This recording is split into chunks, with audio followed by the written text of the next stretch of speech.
Bora para mais um então. Nesse vídeo eu vou falar de como eu tomo a decisão de vender ações e fundos imobiliários e vou dizer também quais que eu já tive em carteira. Eu não sou especialista, não sou ninguém importante, sou apenas um cidadão comum que investe há 8 anos, que já acertou e errou algumas vezes. O meu objetivo é ensinar as pessoas e contar minhas experiências. Eu costumo brincar dizendo que isso aqui é um canal gourmet, artesanal, porque cada vídeo é feito com muito estudo, com muito esforço apenas por mim. Eu até uso um pouquinho de IA, mas de forma limitada e sempre dando meu toque pessoal.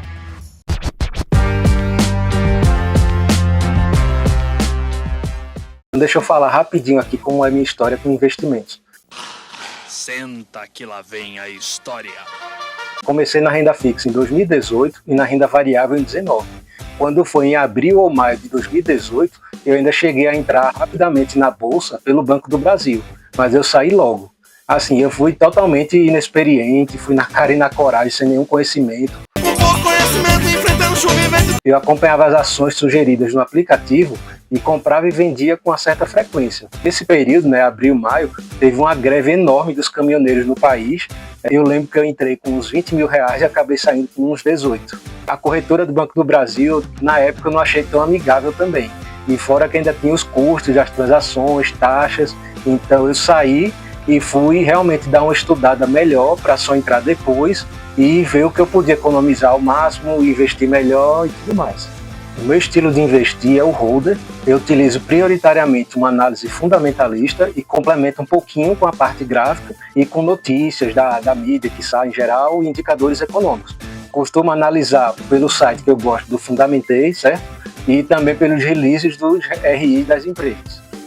Então, quando vender uma ação, para vender, eu utilizo os últimos 2 ou 3 resultados trimestrais e olho também o máximo do histórico possível da empresa para ver se ela de tempos em tempos tem algum fator que faça com que ela piore regularmente, temporariamente, depois volte, ou se realmente ela vem piorando por ela própria. Às vezes o prejuízo vem de repente e às vezes é algo relacionado ao que vem lentamente acontecendo ao longo dos anos. Eu também fico de olho nas notícias do mercado, por exemplo, se acontecer algum escândalo com a empresa ou com o mercado como um todo, globalmente, o macro. Por exemplo, empresas de varejo podem estar indo bem, mas se hoje sai uma pesquisa mostrando que a situação do país está piorando, o desemprego, a inflação, sei lá, ou de repente são notícias pontuais, mais frequentes ao longo de vários meses, ou tendências do mundo também, do país, o envelhecimento da população. E isso me faz refletir sobre que empresas de hoje que são grandes e que podem continuar crescendo no futuro, ou se elas podem sofrer, E também a gente tem que ter um olhar para as que são pequenas hoje, que amanhã podem estar grandes.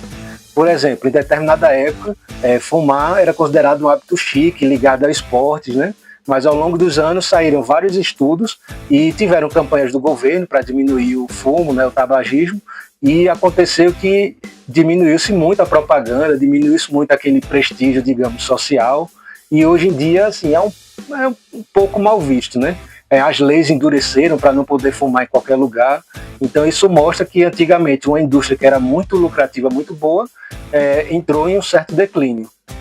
E que hoje um percentual bem menor da população é fumante, mas claro, ainda é bastante pessoa. Então, resumindo, eu olho os últimos resultados detalhadamente nos releases, que eu busco nos RIs, e todo o histórico da empresa, de uma forma geral.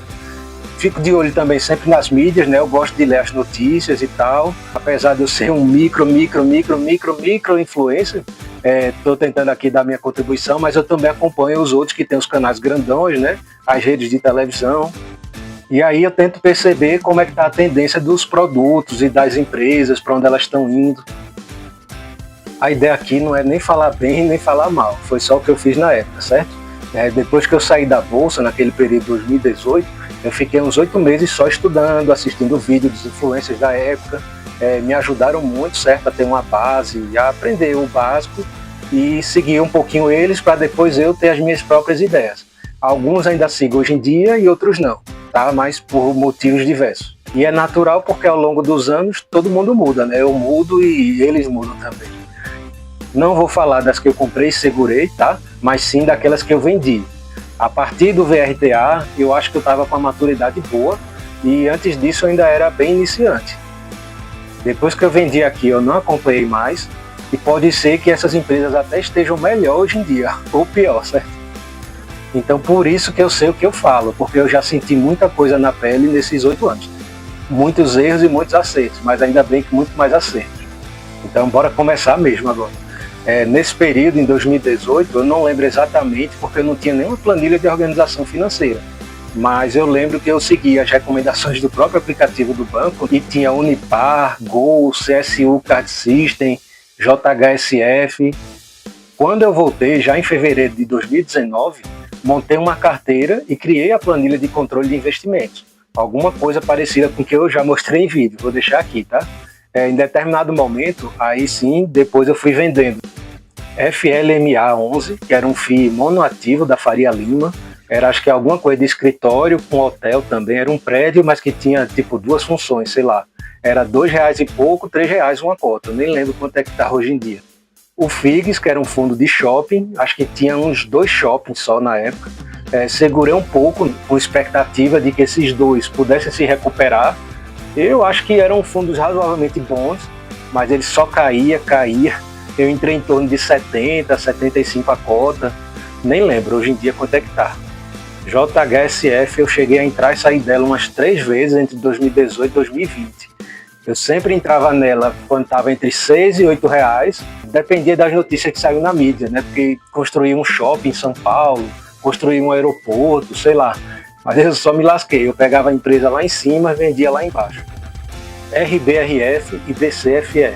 Eram bons fundos de papel na época, mas eu não lembro assim, teve alguma bronca, alguma coisa que me fez acender um alerta na época. E também eu fui evoluindo e vendo que não fazia sentido para mim ter um fundo de fundos, né, para pagar a taxa 2 vezes. Com o tempo eu fui aprendendo a fazer as minhas análises e as minhas escolhas. FRAS, FRAS, né, da Frasle, essa eu me arrependo de ter vendido. Não tive muita paciência, fiquei com ela, sei lá, acho que por volta de 1 ano. Não lembro na época ela estava dando prejuízo ou se o lucro estava caindo, mas ela estava no momento de reestruturação, assim, adquirindo várias empresas, né? Ficou um tempão de lado. Na época eu não lembro se era 8, não, acho que era de 12 a 14 o preço dela. E o fundo imobiliário do VISC, um fundo de shoppings também, não lembro porque eu vendi, né? Mas também não me arrependo, a única que eu me arrependo dessas é a Frasle. O VISC, no caso, eu troquei, eu tinha XPML VISC, eu saí dela e peguei o HSML. E aí não esquece de dar aquela curtida, de comentar alguma coisa, de compartilhar o vídeo, beleza? Passa pro pai, pra mãe, pro vizinho, pro vô, pra avó, pro cachorro. Por favor, ajuda a gente a crescer aí, valeu? E agora os fundos e ações que eu troquei quando eu já tinha um pouco mais de noção do que eu estava fazendo. Como eu falei antes, o meu estilo de investir é holder, mas tendo uma carteira de cerca de 20 ativos, se você ver essa quantidade de giros que eu fiz nesses anos, até que está baixo. No meio do caminho, a gente vai dando aquela mudada de direção aos poucos, sem ser muito drástico. Então, o VRTA 11, em determinado período, estava fazendo algumas transações com um retorno baixo, alavancando muito o fundo e demorando para alocar o dinheiro de subscrição. Então, eu acabei vendendo.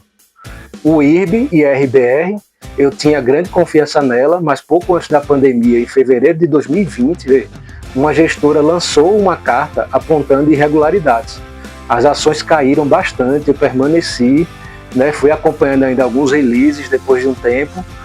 A empresa começou a reverter um grande lucro, ela tinha, né, em pequenos lucros, até em prejuízo, mas também teve uma notícia de que Warren Buffett seria um investidor da IRB, e a própria empresa lá nos Estados Unidos, não sei como, descobriu isso e desmentiu, então piorou a imagem da empresa. E até hoje tem um grupo de acionistas que desde aquela época entraram na justiça para tentar obter algum tipo de reparação da empresa. O RECT era um fundo bom também, mas teve um contrato rescindido, né, com a Vivo no Rio de Janeiro e ferrou o fundo assim. Era um inquilino grande, né, notável, e também tem um prédio massa aqui em Brasília, um empresarial, que eles demoraram para alugar, não estavam alugando, não sei como é que está hoje em dia.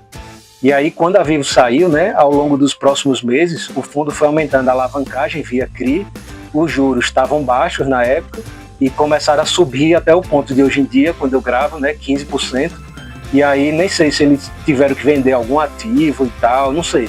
Eu sei que o fundo era cerca de R$90 e eu saí quando estava 45. BLMG também era um fundo logístico que eu tinha esperança nele. Parecia ser bom, mas foi um caso parecido com o Rect, aí só ladeira abaixo também. NBR3 era uma empresa muito boa da parte de energia elétrica, mas ela acabou fechando capital. Antes de fazer isso, ela ofereceu a possibilidade, né, para comprar dos investidores por um certo preço e que teria uma assembleia depois. Eu decidi logo aceitar, vendi e fui para outra empresa elétrica. Mesmo que a assembleia não aprovasse o fechamento de capital, eu fiquei meio grilado, assim, achando que seria arriscado a gestão fazer algum vacilo, alguma besteira, já que ela não queria sócio. Então, se ela querer fechar, tá, vendi com um pouquinho de lucro, fui para outra. No setor elétrico tem várias empresas boas, então é isso. Taesa também é uma empresa sensacional, não tinha muito o que falar, fiquei anos e anos com ela. A influência da família Bassi, né? A princípio neutro para mim em relação à empresa, mas me preocupa, né? Porque às vezes o acionista ele é muito grande e não sei, de repente pode ter algum interesse, né, de tirar cada vez mais dividendos a troca de um endividamento, não sei, posso estar falando besteira. Mas a Taesa não estava se renovando tanto, né? Tem uma parcela também de uma estatal do governo, né, que controla ela. Preferi não arriscar. Depois de muitos anos colhendo muitos dividendos, sair. Mas também assim, não tenho o que falar não. M. Dias. Ao longo dos anos, eu percebi que tinha períodos de lucro e períodos de prejuízo. Ela é uma empresa, né, de alimentos, de farinha, de massa, de biscoito. E tanto ela vende o produto industrializado já ao consumidor final, que ela é líder do market share, ou ela também vende a farinha e compra no mercado. E aí, para manter o mercado, ela meio que estava segurando a margem, segurando os preços, e o preço das matérias-primas, né, o trigo cotado em dólar, só subindo. Então, para mim, era a Nestlé brasileira, mas eu estava começando a ver ela como uma empresa de varejo, certo? De commodity, sei lá. Então, eu também já estava com mais empresas do que eu planejava. Então, simplesmente cortei. Então, essas foram as empresas que eu saí desde 2019. Não olhei para trás desde então, exceto agora para fazer o vídeo e apenas o preço da ação, para ver se realmente foi bom ou não ter saído.